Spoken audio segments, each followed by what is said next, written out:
This is the first of a series of 6 talks on the compound nature of the human being. And because of the factors involved all the way along, I make a sort of a preamble out of this, setting the foundation as it was more or less laid for us by Paracelsus von Hohenheim. According to Paracelsus, there are 2 books: the great book of the universe and the little book, which is man.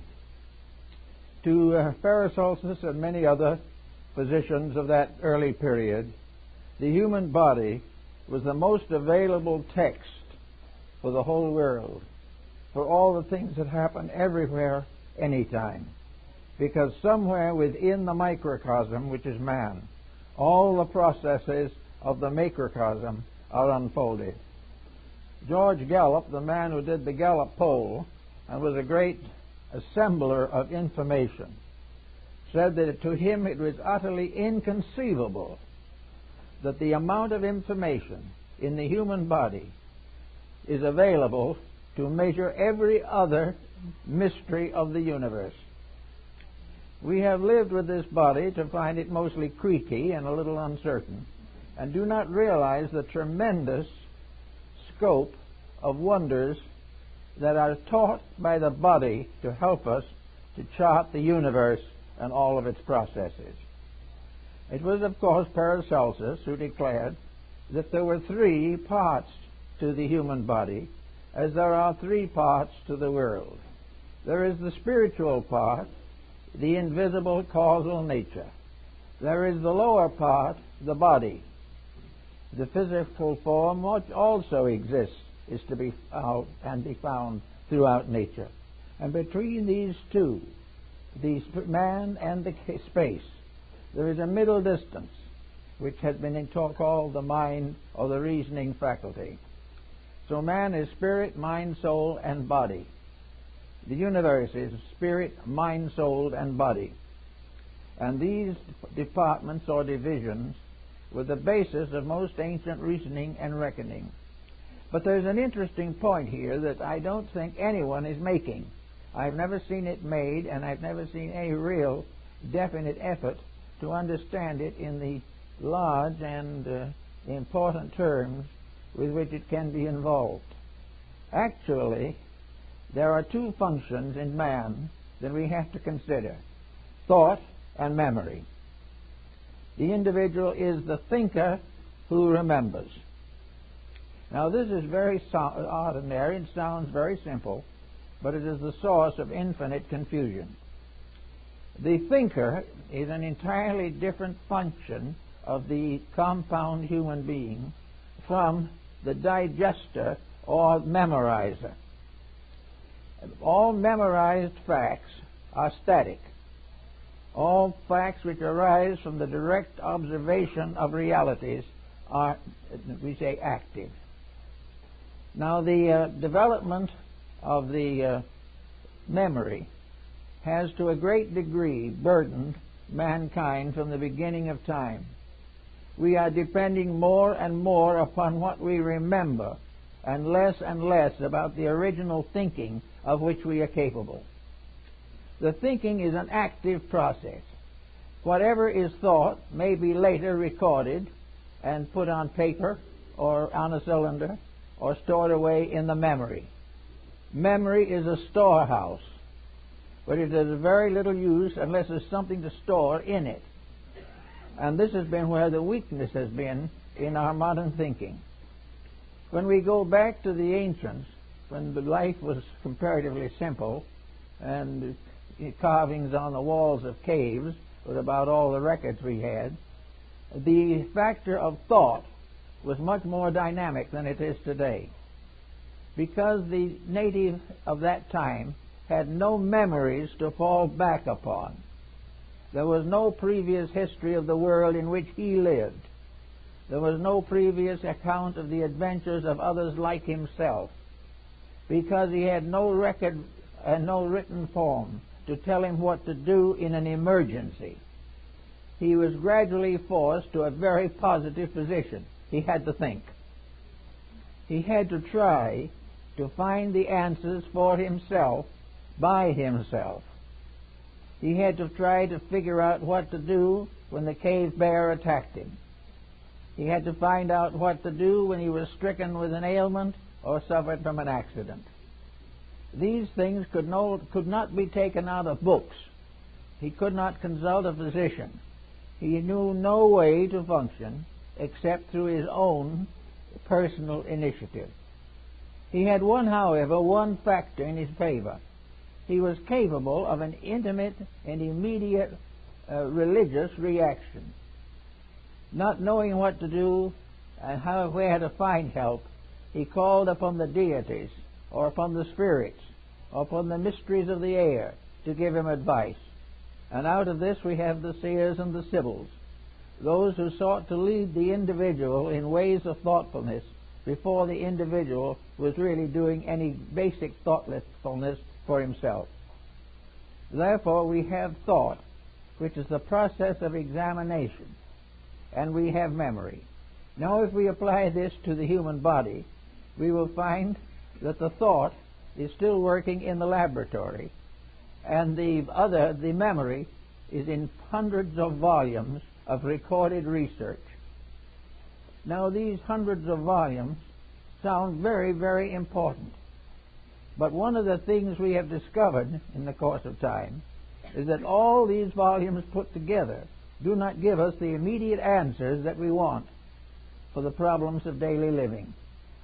We have got to think today in order to survive, and all the books in the world cannot bestow salvation upon us, because these books are memories. Memories that come and arise from the past, and our problems arise right now here. We have to use new agencies of thought. We have to use the mind as we have never used it before if we want to solve the problems of our time. The only thing that memory can bestow is a certain amount of consolation, a lead or two as to where in the past something similar may have occurred. But if we go back to that past when that something may have occurred, we will find the situation so basically difficult and different that we do not find the answer there that we are seeking now. Science, therefore, is a great recorder of knowledge. But in the last analysis, science is also hopelessly dependent upon original thought. And thought is the problem that we are all working with very closely and very sincerely today. Now let's see what this all means in terms of the human being.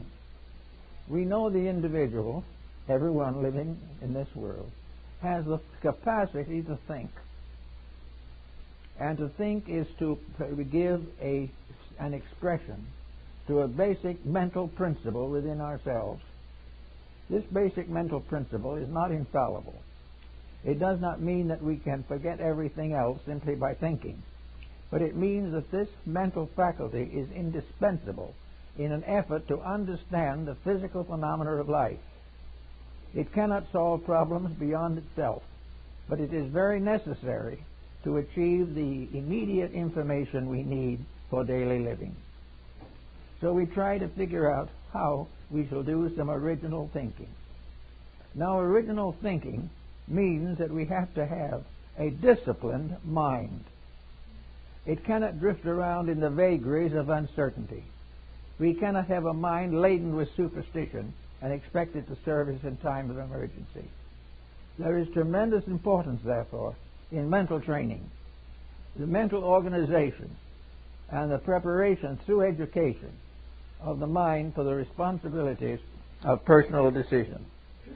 In the present educational system, we have virtually no mental training. In there we are depending upon textbooks which are nothing but memory. They're what somebody else said long ago. We do that to the children of today and expect them to find the answers to their problems. These answers are not there. They are in spirit, perhaps, they're in substance or in symbolism, partly expressed. But the average young person today does not know how to take memories and transform them into dynamic, immediate decisions. Now, it's working with this problem and working with the memory factor that is so very, very important. We then come to a very interesting and I think very profitable conclusion. Today, we are working to get our way out of a complicated situation. We are seeking more and more answers to the basic problems of life. So what have we done? We have finally, to crown everything else, invented a computer. And what is a computer? It is nothing but a mechanical memory. A computer cannot answer any question that has not already been answered. It cannot come to any conclusion which cannot be gained or brought back from previous conclusions. The computer is not a thinker. It is a rememberer. We can put great volumes of statistics into the computer, and they will come out in a bit more orderly way. But all the computers in the world will not teach us how to get out of debt, because it cannot create thought. It cannot take ideas and transform them into immediate active realities. It can give us all kinds of hunches and suggestions and opinions and beliefs, but they are all based upon something that was known before, something that existed in the time when the Chinese were shaking their oracle bones. So we have here a new way of remembering, and it probably was going to take over very heavily our educational system. But when it has done this, what are we going to have? Are we actually going to have an answer to anything other than maybe a more efficient way of doing something we've been doing all the time? We cannot expect the computer to think, and we laughingly believe that it thinks. We like to hope that it could think, because if it could only think for us, we might be out of trouble, because we've never been able to think for ourselves. And this is always a rather disillusioning and discouraging discovery. But at the present time, we are very carefully educating people for the problems of computerization. We are going to be able to feed all kinds of facts into the instrument, and it's going to come out with all kinds of answers. But these answers are not going to be beyond the sphere of the physical information that we can pour into the computer. Now, if we poured into the computer all that we know about man, we probably would come out with some rather complicated findings. We would realize that probably none of us have ever thought of all that is thinkable about the human state. We would also find a certain number of facts, which are in themselves very important. Facts have to be there, but facts are also static unless the mind renders them dynamic. The mind has to put life into facts. It has to take the fact and use it to accomplish a specific purpose, or the fact is not useful. So we can get all kinds of facts. For instance, we can be told by a computer that we should love each other, but that does not end war. We can be told by the computer that it is perfectly possible to do a better job at bookkeeping than we do now.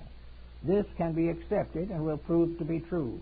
So we will accept the fact about the bookkeeping, but we know that we have no answer about the war. All of these things remind us that no instrument that man develops of himself can be more enlightened than the person that develops it. And that also in this case, that we are developing in the study of the human body, its anatomy, physiologies, and functions, a great deal of information that can be very valuable to us. But if this valuable information is simply fed into an instrument, it will come out with no more answers than perhaps the Aborigines had long ago, because there is no solution in merely finding the answers that are already there. Of course, there are always some answers to problems we haven't thought much about.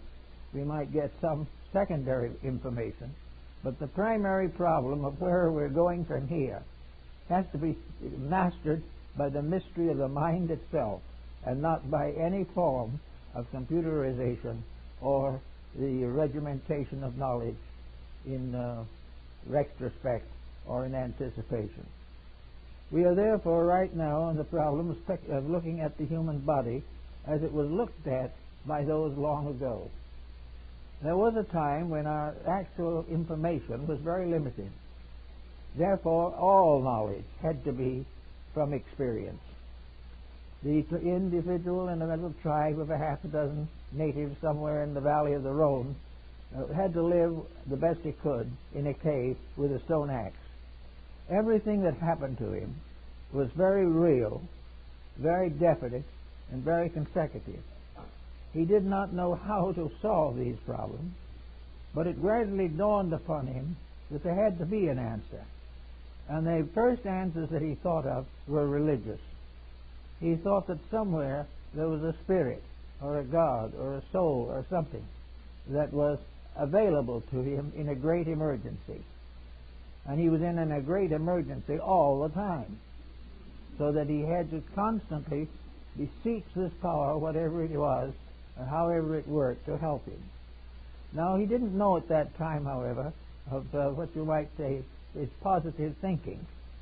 We use positive thinking a great deal to solve problems these days. And he did it, but he didn't know it. His positive thinking was to think there was something better than he was that could take care of him. He didn't think he could do it for himself, but he thought it could be done. And that began the development of theologies and philosophies and moral systems.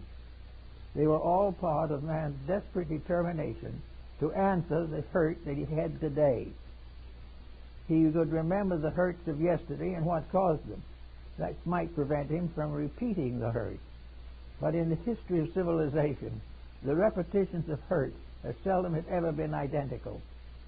And the man who had a hurt a week ago learned something from it may get no helpful information from another hurt today or next week. Each situation is a complete problem in itself. And the only way to meet the complete problem of mankind is by the complete use of the faculties which we have been given to solve problems with. Now, in our first talk of this series, the problems we are discussing are physical. They will come very well, therefore, under the general heading of science. And we know from the history of science several things that are important. We get a hint about science from tradition, from memory. Memory, if we look up science in the dictionary, we find out what the memory of science is.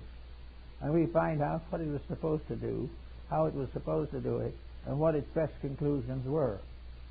Now, these conclusions may not be too good, and many of them will have to be rejected, and many of them have been completely contradicted. But there are some that have stood the weight in time of years, and these we have to study in terms of scientific.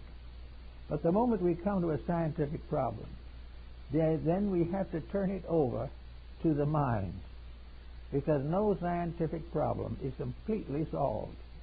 It is in some form of being solved, or it is being rejected as not possibly to be solved. But anyway, we'll assume that the mind takes over the problem.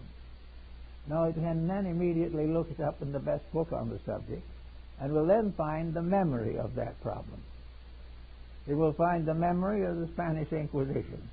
It will find the memory of the Crusades. It will remind us of the wars that have gone, the great wars of Attila and Alaric. It will teach us a little bit about the Charlemagne and Napoleon and Hitler and Mussolini and Stalin. And will give us a very interesting cross-section of all these things. But what we're reading is memories. Therefore, we can find out what happened, but memory cannot tell us what to do about it. Memory can only recall that this was an outrage, or this was a terrible thing. We've had those kind of answers for centuries. In the present century, we have had the two worst wars in history, and behind this is over 3,000 years of records of these things, but still no solution. We know, for instance, that war is what it is, but how to do something about it. So today, the foremost nations of the world are trying to figure out what to do about it. And their first job has been to go back into the memory bank and see what was there, and to find out why these things happened. And with the aid of the memory bank, they have found out what happened, and why and how it happened. But it ends as a statistic. There is nothing in the memory bank that can give them a clear vision of solution. The memory bank may be morally informative. It may just tell us all that we shouldn't fight, but this doesn't solve the problem. We also have the consideration of that from memory, of all the various experiments that we try in daily living, of paying bills, whether we live within our means, and all these things are in the memory bank. But when it comes to daily life, we more or less ignore that. We do not learn from experience. We keep right on trying to do it our way. We can read from the memory bank of other people, as in the case of narcotics addiction, and find out what it does, but it does not prevent us from turning in our turn to the same vices and devices. So there's a great problem all now is trying to find out some of the facts about the human being. Facts that were amazingly understood long ago. Understood at a time when there was no way of simply reading your way into a solution. There were ancient writings. There were books on anatomy and physiology in Egypt 4,000 years ago. Even if we could find them all, we'd probably pay no attention to them, because they belong to another generation, another world, another time. But they represent the memory bank of how to keep the peace. But all the memories in the world will not keep the peace, for the reason the ambition of the individual is far too powerful to answer and to respect these discoveries. So the mind must step in and work with the material. It must also add to the memory of the past the experience of now. The mind, therefore, has to work with now. And now, in some way, never quite fits the past. It never quite solves the mysteries of the past. And the mysteries of the past never quite solve the modern problem. The nearest we can gain for moral solution is ethics, which will contribute something. But most people are unwilling to live according to it. Now, from the human body, we gain a whole group of interesting facts.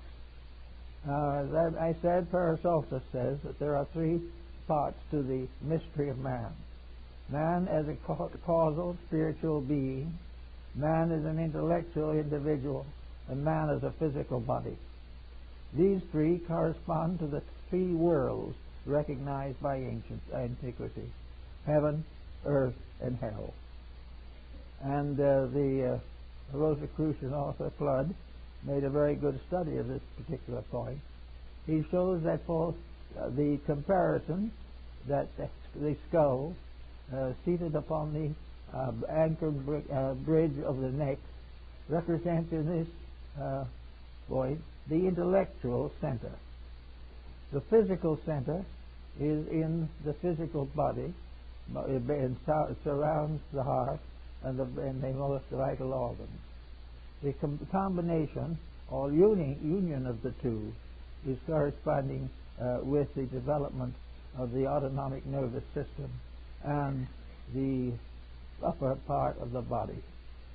So we have heaven, earth, and hell as brain, heart, and physical abdominal structure. In these Rosicrucian studies, Flood shows a picture of the abdominal cavity, which he describes as hell.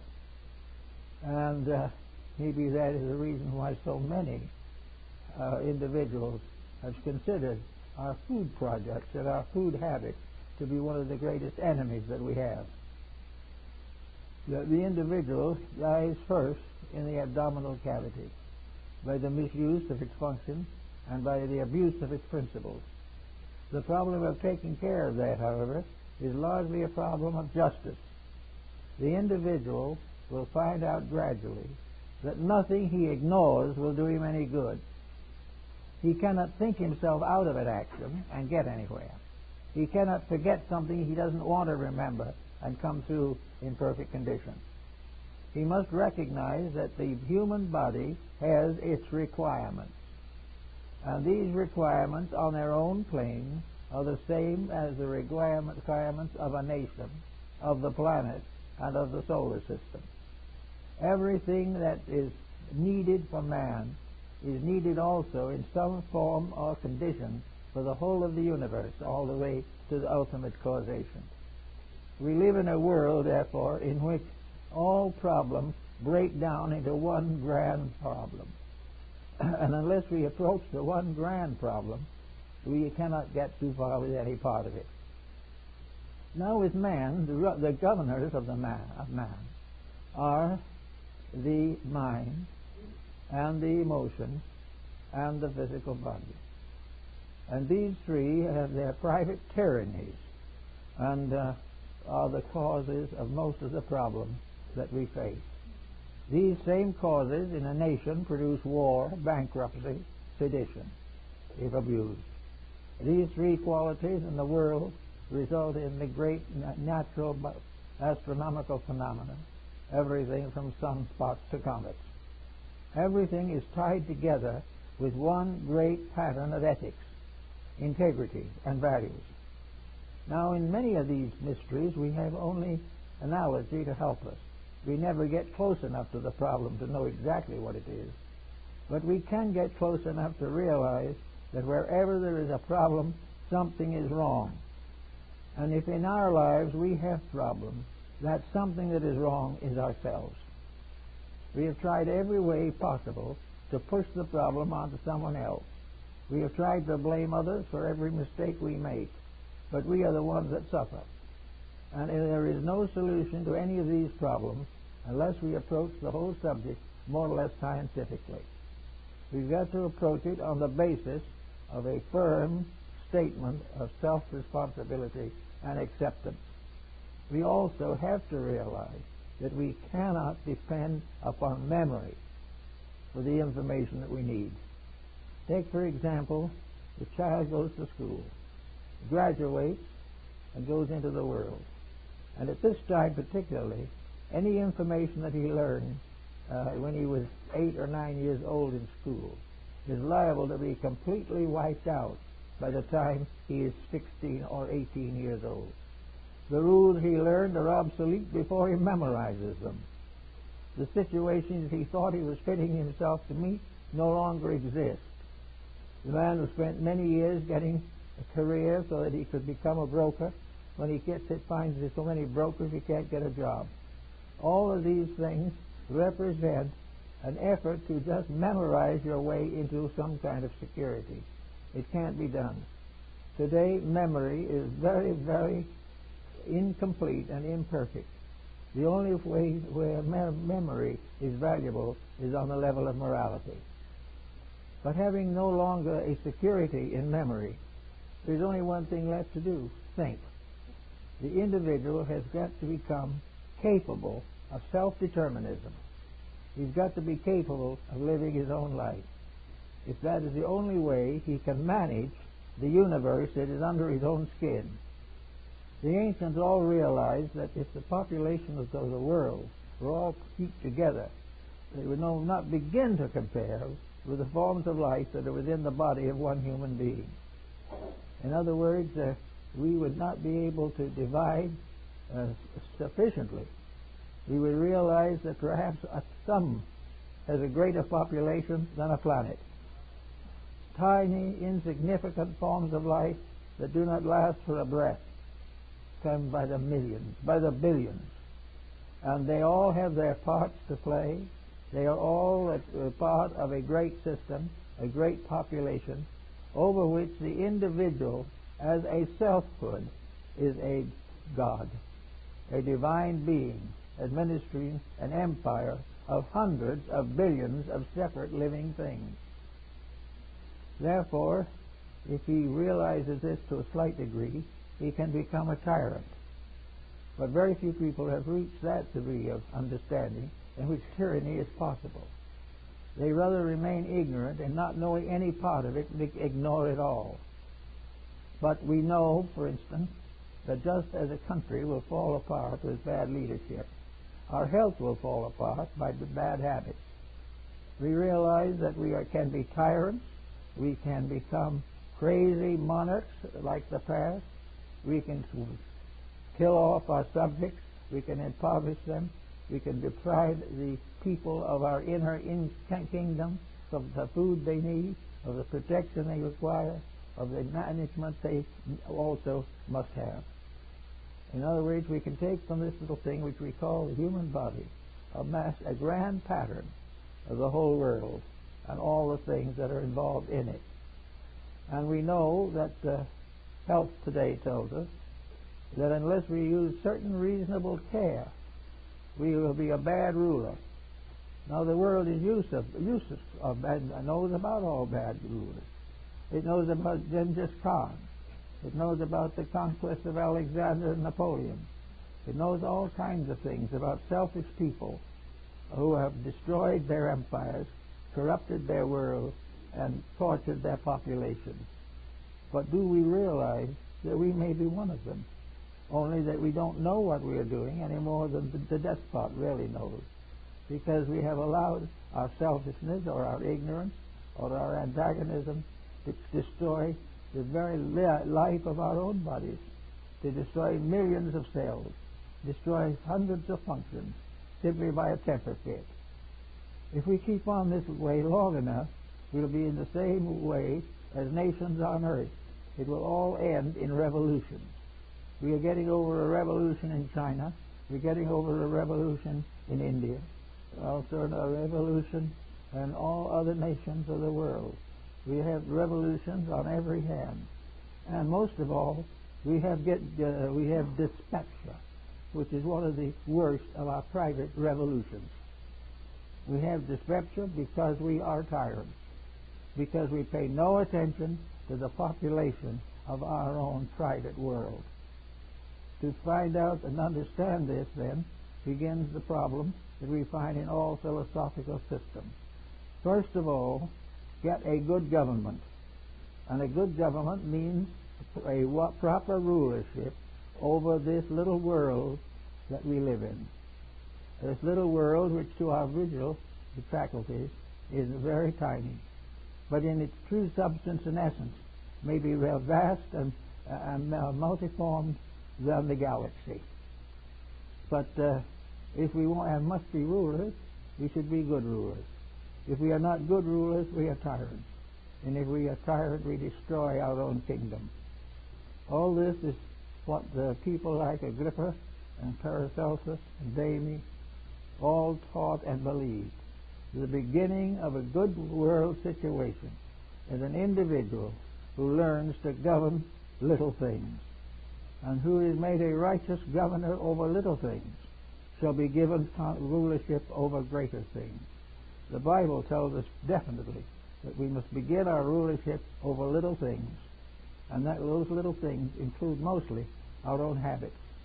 To get into a condition where we can protect the body means that we are getting ready to go on to unfold a constructive program. A constructive program means that we have to not only have right ideas, but live them. Not only be convinced of truth, but apply them. And under pressure and disappointment and disillusionment, to keep right on doing that which is right. We find that every attitude which will destroy a kingdom, if brought down to the private life of an individual, will destroy health. We find that very definitely that we are custodians. This body is not something that was just pushed in under the Spirit to keep it while it was here. This body has been ages in evolving. It has been developed over a vast period of time to make possible the advancement of the internal life of the person.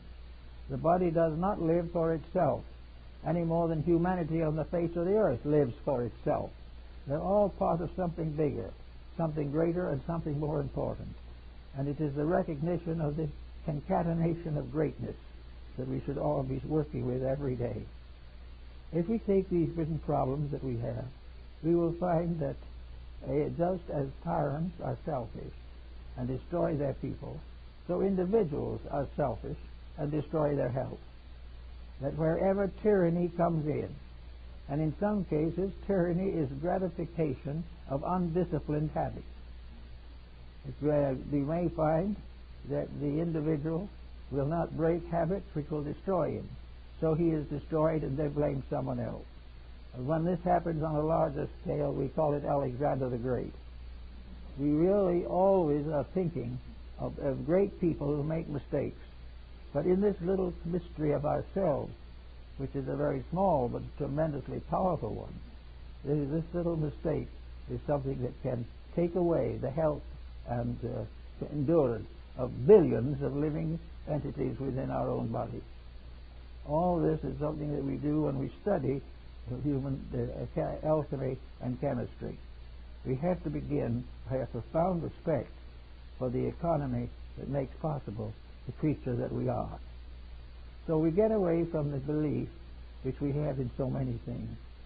For instance, in law, if we don't know how to try the case, we get out the books and we read. And we hope that when we read, we will get the answer.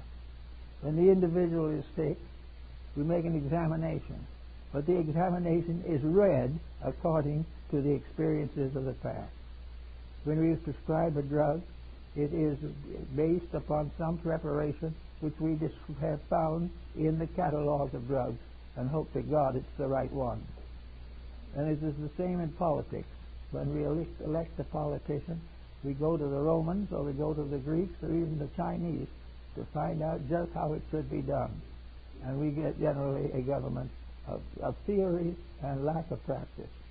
And we discover that without disciplining ourselves, we have elected an undisciplined body to govern us.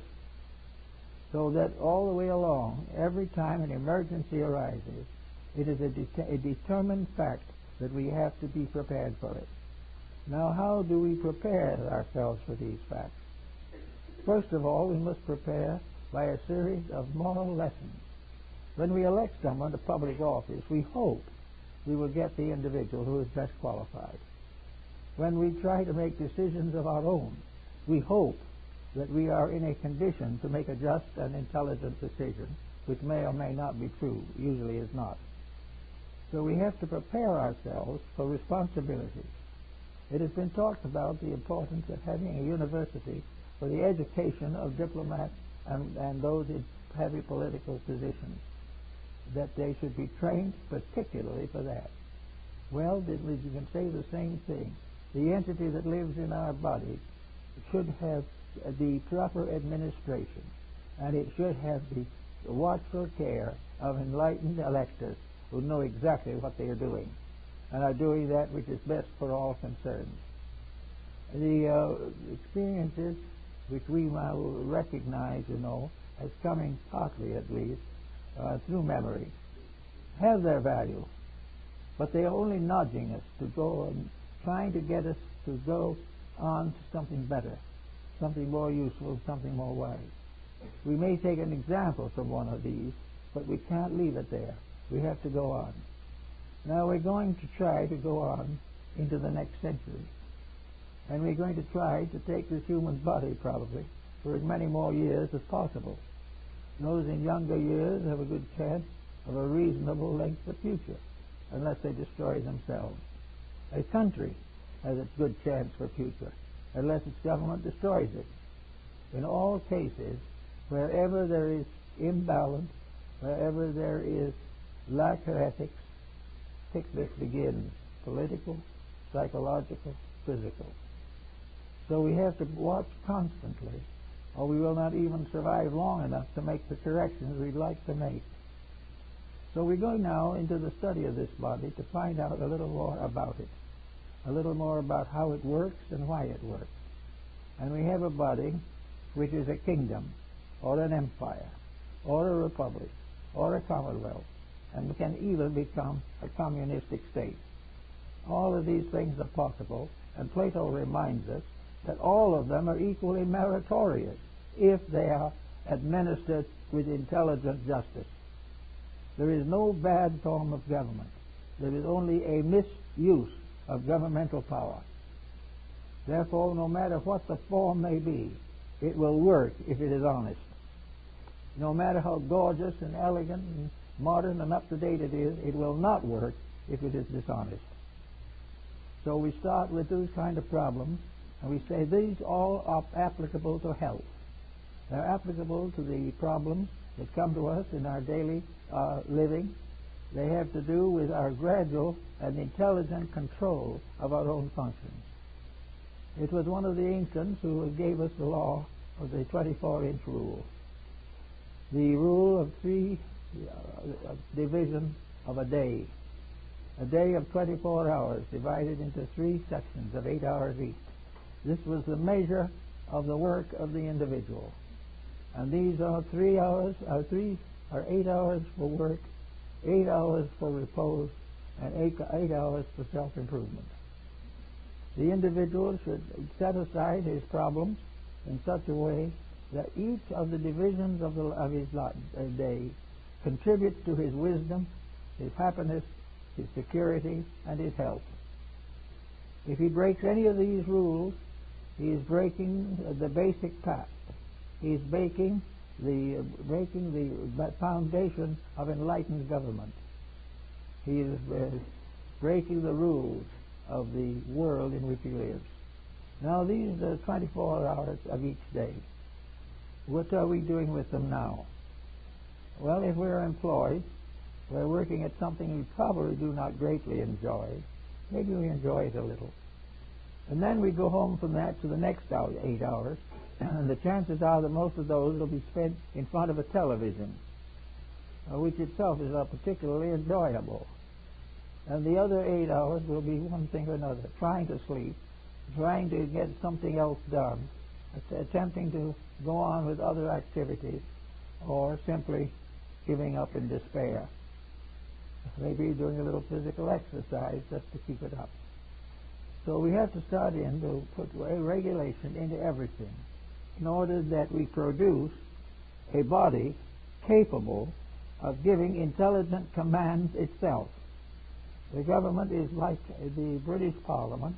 It consists of the House of Lords, and the Lords in these cases are the selves.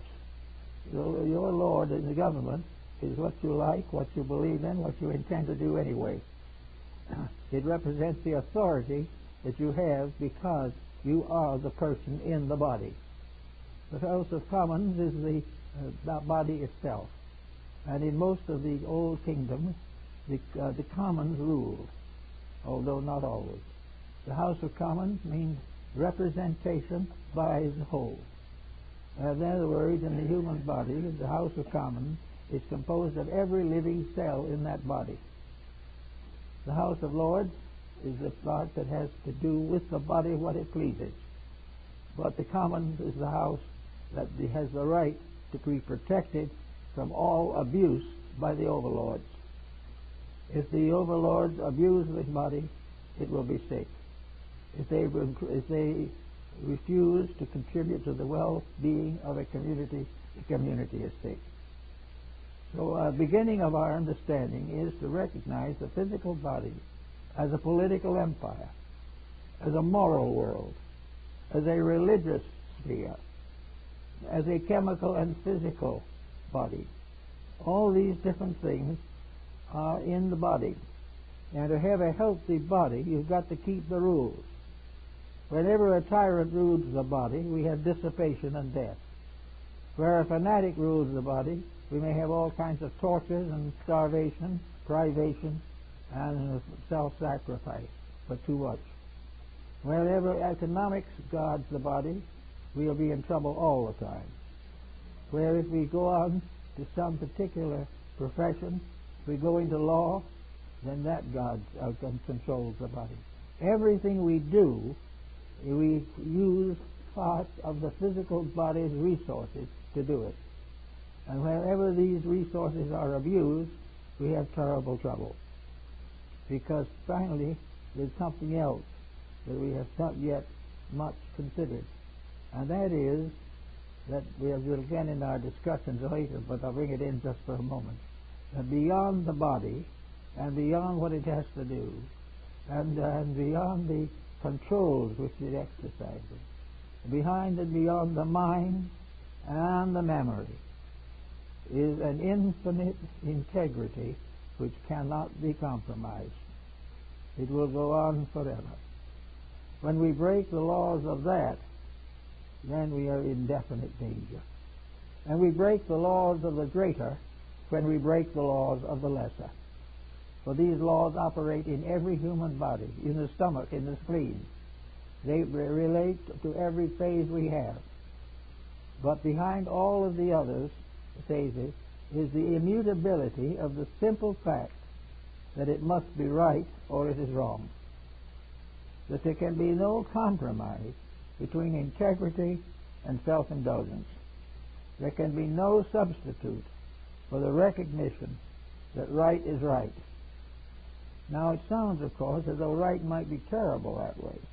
Right sounds like a police state, but it isn't. Right has never been obtrusive. You never know right until you do wrong. Then it comes in on you with all its power. Therefore, right is not a tyranny. Right is a simple action in conformity with the rules of the game of life. It is the keeping the rules and enjoying the result of good citizenship. The moment the individual becomes a bad citizen, then the laws of the eternal nature come in upon him with all their destructive and miserable reactions. But they do not come in unless we break them. We do not know of evil while we do good. We do not know of ignorance while we are naturally wise. All the artificial achievements which we vanish, which we image too highly, slip away. But the integrities remain forever. And those who keep in harmony with these integrities live at peace with themselves. And this is the beginning of living in peace with the world. Now we take the human body and we say that it is a regulator of all the affairs of nature. We study the human body in terms of ancient philosophy, and we find that even the early physiologists were pretty well acquainted with this particular problem. They knew, for instance, all about the 12 wise men on the top of the mountain. They realized the 12 apostles, all these things, and they realized that there are 12 convolutions of the brain in the ancient mountain on the top of the great hill, that the mysterious world of Brahma is on the shoulders. In the tabernacle of the Jews, it is laid out, instead of rising, it retires into the depths. Here again, you have the 3 steps of retirement, and in the end, in the Holy of Holies, the Ark of the Covenant. And the Ark of the Covenant consists of angels with their wings meeting over the mercy seat. These wings of the angels are again the convolutions of the brain. And between them rises the flame of the Shekinah's glory. For when the Lord came to bring messengers to his priests and his prophets, they appeared as a great light upon the mercy seat.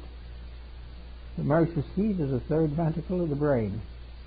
The glory of the Lord is the flame that blazes out between the pituitary body and the pineal gland. Every part of the philosophical and religious mystery is actually performed in the secret parts of the human body. We find also that the human body, with the brain above it, the spine, which is the whipsaw of the small cord, the 33 segments of the spine are the 33 years of the life of Christ, and are the 33 years which required to complete the temple. Also, these small filaments of spinal cord at the base are referred to as the whip of small cords, with which Jesus cast the moneylender out of the temple. All of these things have their physical, bodily equivalent and are perfectly balanced. We know that the diaphragm supports the Mount Moriah on which stands the Temple of Solomon. We know that the vagus nerve is the great river of life. We know all these things. And, for instance, we know that there is the anatomy now refers to certain small growths at the base of the skull at the back as the pyramids. It knows that the outer cover of the brain is the dura mater, the rough or strong mother, and the inner covering is the pia mater, or the very subtle and gentle mother. All these terms are used in anatomy. Every one of them can be tied back to some religious fact, because they pertain to facts and circumstances that are unchanging. Everything that is inside of us is a miniature of everything that is outside of us. And when we begin to realize that, we also realize that all the false glories, all the crimes and all the corruption are massive physical enlargements of the bad habits that are continually fluttering around in our own subjective lives. So we try to work with all of these problems, knowing that the first problem we have is this physical body, that we want to live in it as long as we can and as helpfully and happily as possible, and that to do this we must do what we can. No one will do it perfectly, but we'll do what we can to make it not only a useful body, but dedicate its use to some purpose beyond the wasting of time. That there is always something to be done, that a body should be built in the mother's womb, should go through all of this mysterious transformation, pass through all the kingdoms of nature in miniature, and finally become born into this world in great pain and travail. But all this should happen. Then it should start and grow up and go through all the problems of becoming an adult out of the stress and pressures of our modern environment. And what does it do when it has accomplished everything? It takes on narcotics and kills itself. This is not what was intended. And there is no way in which this type of thing can ever produce forgiveness of sin, because it is not a forgivable sin. Sin is very different. This is simply an individual who actually doesn't know or doesn't believe that he has any purpose in life other than to try to stay here in some way as long as he's comfortable. These things have to be built in. And why do we say they have to be built in? Because they are part of the science of the human being, which means they are part of the science of medicine, but they are the part of physiology, psychology, anthropology. They are part of all the systems of work that have to do with the well-being of the individual. And every day today there are new problems created. These problems probably will not be corrected by use of memory. They will be corrected only by the use of the mind in a proper way to solve the difficulties which have resulted from using the mind in the wrong way. It must be used as it was intended. So we find health not to be divided from wisdom. And the functions of the body are one with our love for God and our fellow man. There is no way in which hate can ever produce anything but trouble. And while we hope that it's going to trouble somebody else, it always finally troubles us. So little by little, we become aware of psychical or physiological the mysteries relating to the body. We realize that it is something that can be incredibly important, that we can produce in this world leaders who will protect us and guide us and help us all to attain the fullness of our manifestation. It can produce families of people who really understand each other and are willing to sacrifice together for the common good. It will produce those who are willing to labor for peace and suffer as necessary to overcome the dissonances of war. All things can happen if we release into manifestation the basic potentials of the human being.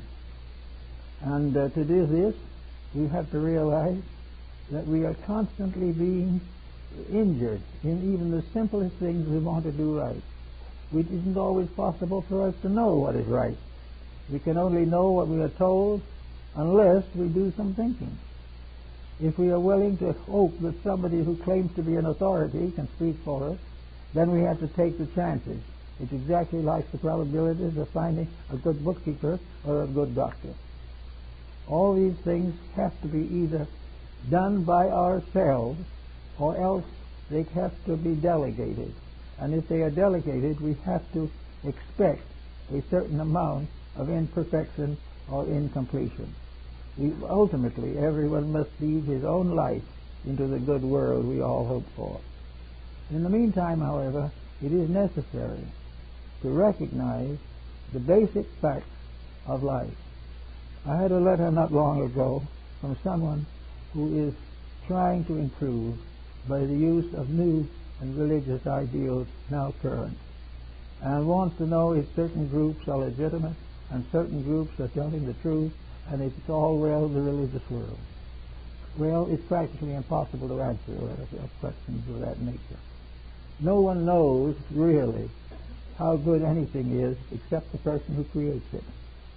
If the individual who creates something does so for the common good, it will probably be good. If he will create it for the good of himself or profit, it will probably not be good. These are rules that we all have to face. Now we also have owe something.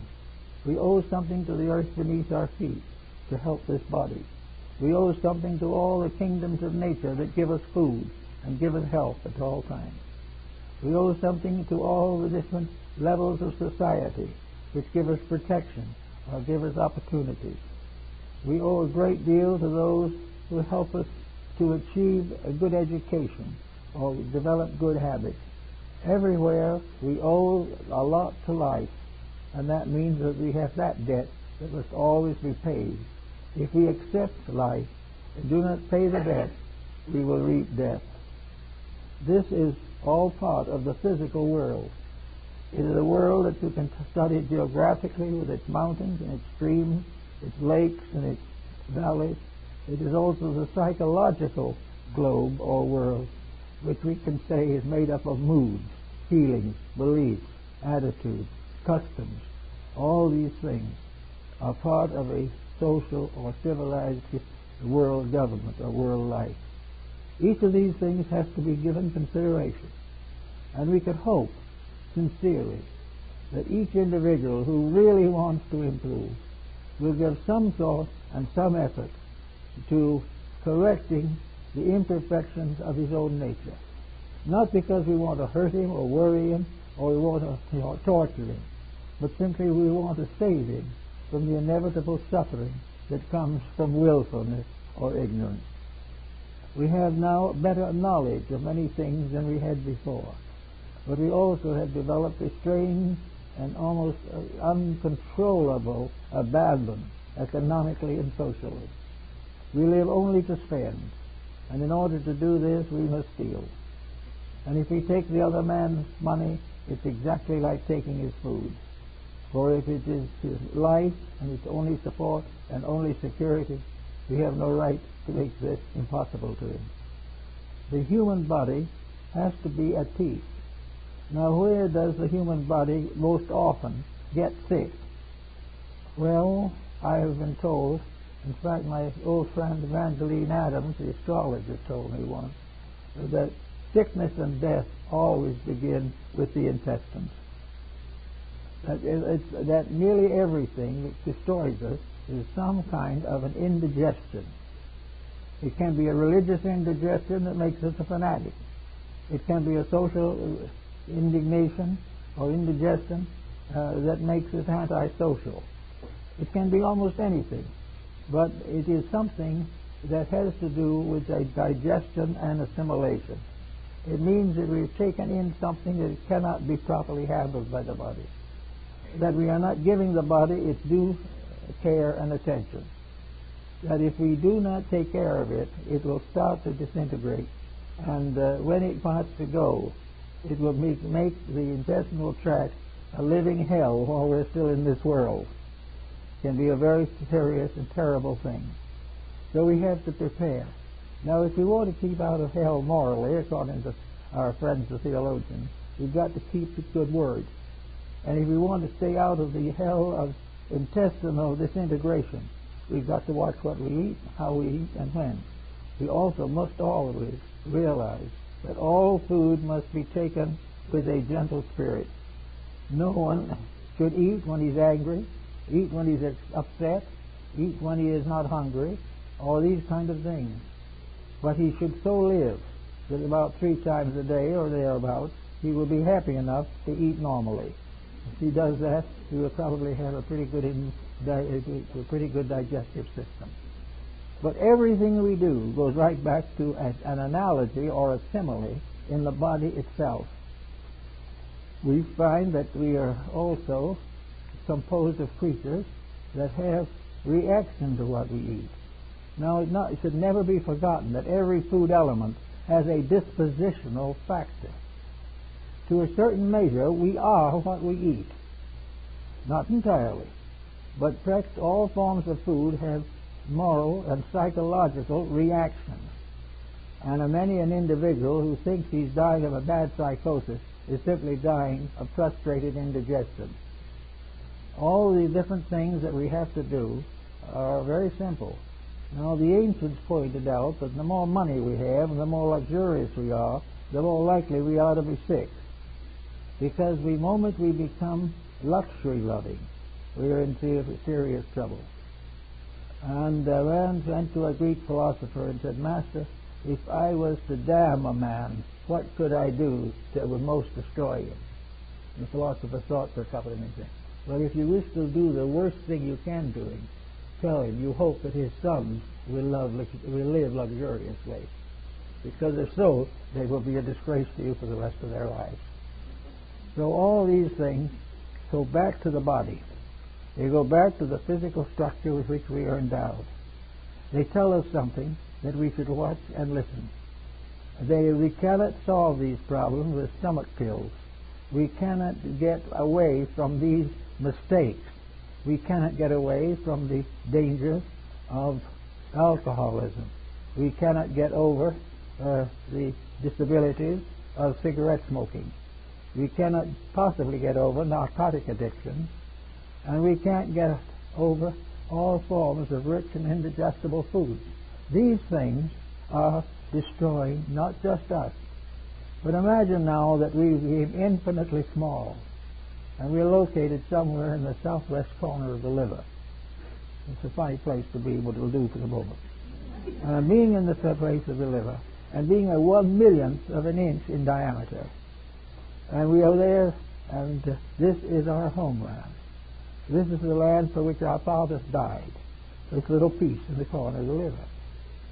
And in the midst of the fact that we're getting along pretty well, the family is secure, we're just getting down to the point where life will be pleasant. Suddenly there's a terrible agitation. An earthquake has struck the liver. Now, what caused the earthquake? Overindulgence. There may have been a little psychosis of the liver thrown in. But all of a sudden, this little being, everything that's important is taken away from it. It has no longer the power to live. It has no longer the power to do anything. Its world has been destroyed by somebody who ate too much. And who is his God? He had no way of resisting this. But all of a sudden, the power that fashioned him destroys him. And he gets very little not to understand. All he can do, if he can do anything, is to weep and fade away. Now in another world, such as we're in the big one like now, all right, instead of being in the corner of the liver, you could be in the center of Armenia a few weeks ago, when a great earthquake came through and destroyed better than 30,000 people. This seems to be an act of nature. Nobody knows what to do about it. They just think it's one of those things that happen. We don't have to think that, because long ago, back in Alexandria, when they were studying all these types of things, they realized that earthquakes do not come just simply out of indifference in nature or accidents that can't be described. Just as the individual destroyed the little bit of power of the liver to take care of that little cell, so earthquakes are acts of moral reaction to a great body suffering from sickness. The planet can be sick. It can have a broken heart. It probably has. It can have dyspepsia. It can have angina pectoris. It can have neurosis.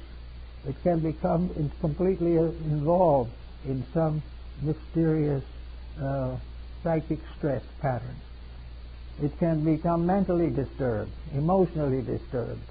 It can have anything happen to it that can happen to a human body, because after all, it's all one pattern, only degree of magnitude, not any change in the actual pattern itself. So as long as we are bad to the body, individual, we will have those problems. And as long as humanity is bad to the body, the earth on which it lives, the time will come, as they said in India, when the Great Mother will shake us again from the face of her body. All these things are part of a pattern. And the human body is, as Paracelsus said, the little book in which we can see happening around us and within us practically every faction and function that we observe today. It is definitely a part of our inevitable that we should see the analogy of the great Hermetic axiom, as above, so below, as in the great, so in the less, as in the upper, so in the lower. All these things are all one quality, moving through the different levels and layers of culture, civilization, anatomy, physiology, and function. All these things are part of one pattern. You could break the heart of an individual and he'll die slowly from a broken heart. You can break the heart of a nation and it will die. You can make all these things work on all these levels. You can see the cause of crime. You can see all the different reasons why things go wrong when you begin to realize that we are all part of a living organism, various size models of the same thing. This was discovered probably 10,000 years ago. It was known in Egypt at least 5,000 years ago. And it is still that way. But to us, that is no longer a fact. It is simply one of these mysterious faculties or functions, which we simply call memory. We have only the memory of it. We knew that it happened in Egypt. We knew that it happened in Atlantis. We knew that it was screamed by the Sibylline oracles. But that doesn't make much difference. We do not know the real actions and some functions. We do not really know what we have to do to get over it. Well, Paracelsus says it's only not so complicated. The only way to get over the consequences of our mistakes is to stop making them. There is no way we will ever have them blessed and continue to make them. If our world is in trouble, it can only remain in trouble until we correct the trouble. Now, we are not going to correct the trouble by writing books on the trouble. We're not going to do it by quoting the elders who wrote on the trouble. We're not going to get it from studies of trouble of 1,000, 2,000 years ago. They may give us a hint, but that's not the problem. The problem is to stop the trouble we're making right now. And we're going to have to use new ways of doing it. The answer to the problem of human regeneration cannot be taken directly from the past. It can be understood or sensed in terms of the past. But the answer must be now. It must be in terms of the immediate situation. We have had all kinds of troubles in the past. We've had wars in the past. But this is the first time we've had an atomic war. And that changes the whole pattern, requiring an entirely new group of solutions. It's not going to be possible to do what they did long ago, arbitrate a war and sit around a table and sign the peace tract. Now it's going to take more. We're gradually approaching the danger point in which there is no way of stopping the mistake except to stop making it. And that is the thing we're all fighting against.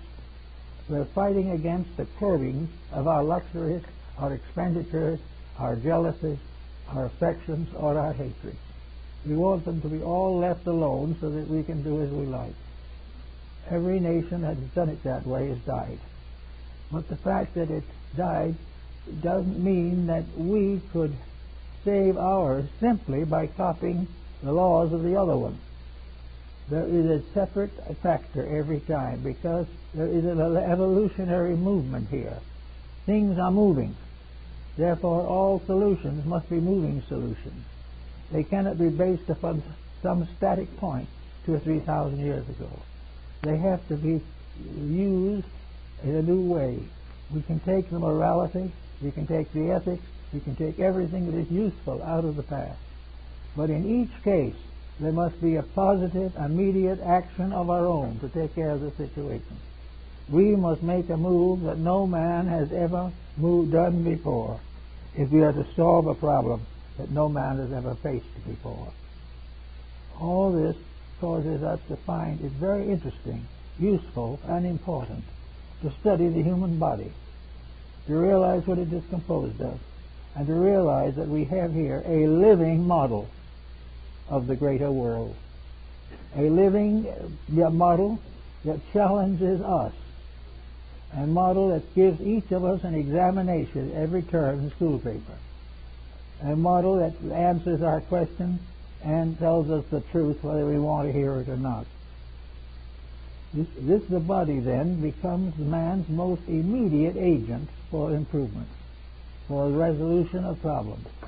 After all, we don't know this, but we may as well face it.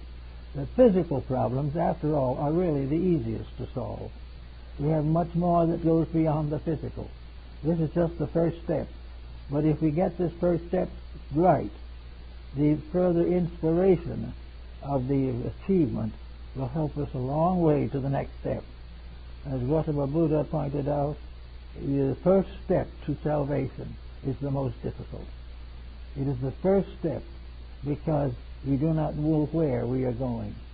But once we make a step forward and discover that there is solid earth under our feet, that we are moving in a direction, that we are gradually overcoming the hindrances that prevent us from doing things well. Buddhism calls all these mistakes hindrances. They are all things that delay. What we call the mistakes of the day are delays. Everything is a delay. It is something that prevents the proper motion of things. A delay or a hindrance is something, an object or condition, which stands between us and peace, stands between us and the fulfillment of that which is right and good. If, therefore, we are able to overcome these hindrances physically, we will then find that we have a physical foundation upon which to raise the next problem that we have to face. And that is the glandular vitality of the human body. The human body goes on up and up and up until it vanishes. But the first thing it has to do is to establish a basic foundation.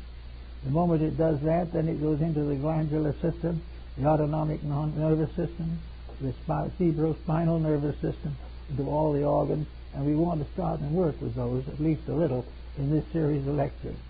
It is to prove that all the way we have a living text that will never tell us that we're right until we are right now, that will never bring health to the sick unless we do that which is necessary now.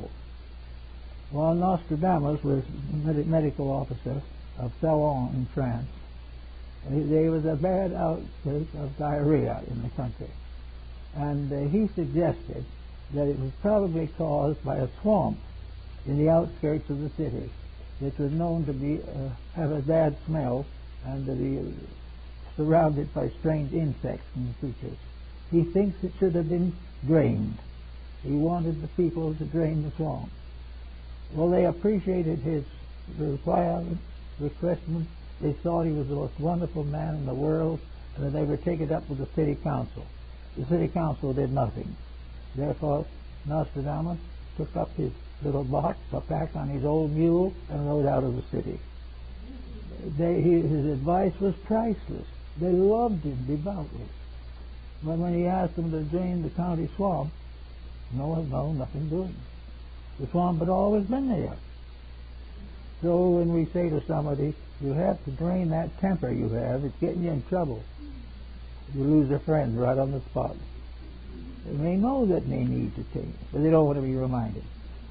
So we hope always that we will be able to achieve health, peace of mind, world balance and equilibrium, and overcoming poverty and crime without changing our own conduct.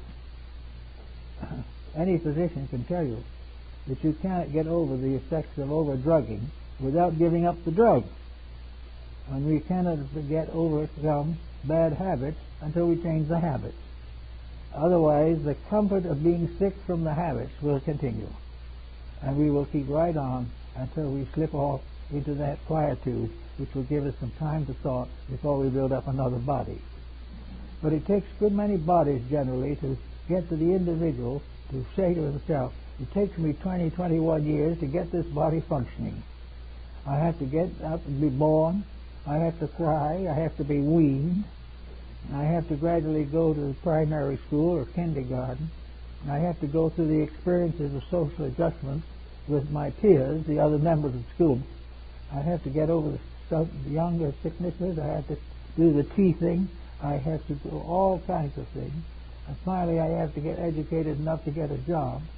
And I'm about 20 years old by that time, and have all that work behind me, all this problem. And then what do we do with it? Well, one person told me they thought after all that work they ought to spend the rest of their life playing. But it doesn't work that way. What they really have to do when they get that type of background is spend their life doing something that makes all this misery worthwhile. If they don't do that, then the misery will continue instead of the life. So we have everywhere in the world today people who want to live better than they are living. But very few of them want to give up their animosity. They do not want to make the changes which in a case of sickness would help them to restore health. But they are sick. There are all levels of sickness. And until each level is mastered, corrected, or understood, and if necessary apologized for, there is no probability of improvement. So these philosophers, the Rosicrucians and the Alchemists and the Kabbalists, had this realization that you cannot depend entirely upon memory for anything. You have to take what you remember of the past, put it into the test of now. The past helps, but does not complete. Everything that has to be solved must be solved by the individual growing now. Now, there's nothing in this growth pattern that says he has to be perfect. Because of 10% improvement would so change his life he'd never recognize it. But it is true that he has to change himself. Tradition, example, knowledge of the past may give him some of the instruments to work with. But he must take those instruments, adapt them to the pressures of the moment, and live clean and clear now. And that is the only way he can get over the problem. There is no way in which he can substitute economic success for any major form of ailment. There was a man up in Alaska who got a lot of gold after gold strikes up there. And of course, having a lot of money, he wined and dined himself to the point that he came to his deathbed. And they told him it was only hope, and that is if he went out to Mayo Brothers, maybe they could save him. So off he goes to Mayo Brothers. They work on him for a while, patch him up pretty well, and they tell him that he'll make quite a little more mileage off this old body if he will live principally on bread and milk, if he keeps away from all rich food. So he goes back up to Alaska again, and he's so happy that he is going to have a little further lease on life that he puts on a big banquet for all his friends and died the next morning. Now, this is a rather abrupt answer, but hundreds and thousands of people are doing this very thing just a little more slowly. So another thing is important. If you understand the mysteries of the human being, the body, the mind, and the soul, you can also, in this way, gain a very full understanding of practically every external phenomena of nature. You will find that in becoming master of yourself, you become master of all worlds. And the fact that you're the master of all worlds is proven by the simple fact that under no conditions will you allow yourself to corrupt any world. That your management or ownership of it shall be for its good and for the fulfillment of the noblest parts of yourself. The world is gradually becoming healthy, mentally, immorally, physically. By keeping the simple rules of now, we'll find that he can then derive from the past certain principles that are useful to him. But by his own constructive, creative, enlightened thinking, he must make those rules applicable to the conditions of today. If he can do this, all will be well. That's it.